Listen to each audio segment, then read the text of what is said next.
just gonna get right into technique today so we got time at the end to really work our live escapes.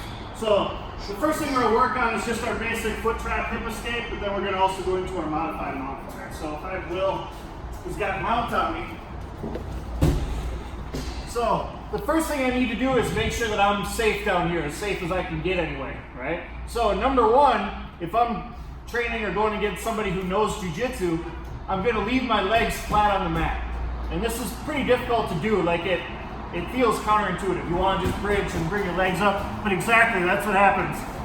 He grapevines in, he hooks my legs with his legs, makes it way more difficult for me to escape. So he gets mount, I'm trying to keep my legs flat, and number one, it doesn't allow him to get his hooks inside where his feet can start to control my legs. And number two, because he can't do that, that also means that he has to keep his knees underneath his body a little bit. So his weight is mostly on his knees right now and not on top of my hips. There's some weight on my hips, but not all of his weight. Versus when I lift my legs and he drives in, now I'm feeling a lot more of his weight and it's gonna be a lot more difficult for me to move, okay? So legs flat, he can't get the control of my legs and he can't put as much pressure down on me, okay? So the first thing I need to do here is make sure my arms are safe, and so what I'm going to do is make sure my elbows are to the inside of his knees, right? So sit up just for a second. So my elbows are right here to the inside of the knees, all right? Because I don't want him to slide up into a high mount. If I'm here and he slides up, I'm in trouble. My arms are exposed, I can't protect myself, I'm in a big trouble right here, okay? So we want to keep those elbows low, just to the inside of the knees. So if he tries to move up to a high mount, my elbows are kind of blocking him. If anything, he ends up going on the outside of my elbows, which gives me more space to work escapes, okay? So I've got my elbows to the inside, legs are flat, and my head, I'm just kind of keeping it close to my hands. So what I'm not doing is bringing my hands to my face to protect it. I'm bringing my face towards my hands if I need to, right? My elbows are still there. I can bring my head in right here if I need to protect myself at all, okay? And that's just our defensive posture. That's just where I'm trying to stay safe, trying to not get submitted, trying to set up everything to where I can work my escape, okay?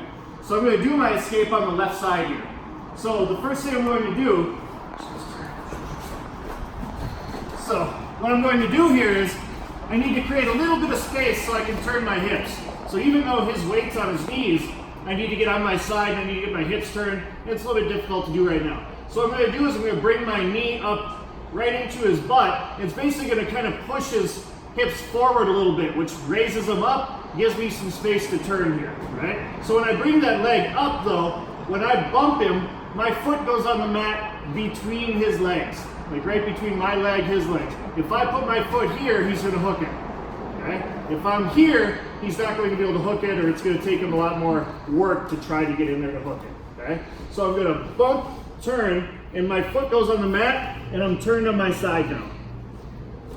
My top arm goes to the hip bone, and my bottom arm reinforces it, okay? A mistake people make here is they let this arm turn too far, and now they're gonna get their back taken right there. Or they're gonna get arm barred or arm triangled or something because they let this arm come too far across. My hand stops at his hip, my elbow's on the other hip, and I'm reinforcing it with my other arm right here, okay? And I'm on my side here. My elbow's still to the inside of the knee. So now, if he tries to move up to a higher mount, my hands on the hip are what are kind of blocking that, and my knee and my elbow right here. Okay? This leg's still flat. I haven't moved that leg at all yet.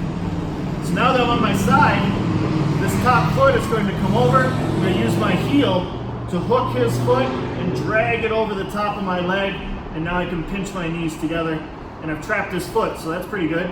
But I'd like to trap his whole leg. So that means I want to get his knee down between my legs. So now my elbow's going to be to the inside. It's going to be kind of flaring his knee out to give me some space. But since he still has weight on it, it's kind of tough to move sometimes. So what I'm going to do is I'm going to scissor my legs. My top leg presses down against his Achilles. My bottom leg comes forward, and that's going to lift his knee just by making that scissor motion right there. Right? It's like I'm creating a teeter-totter. I made a fulcrum with my leg, and my other leg's pushing down on one side of the teeter-totter, so his knee has to start coming up on this side of the teeter-totter. So now his knee's off the mat, so it's much easier for me to move. Oh, now I can push that down, and I'm bringing my leg up.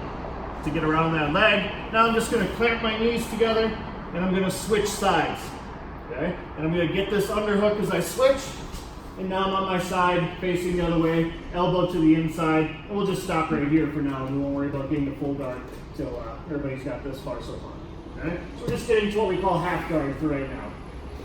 So again, mount, defensive posture. Elbows are down, legs are flat. I'm trying to protect myself as much as I can.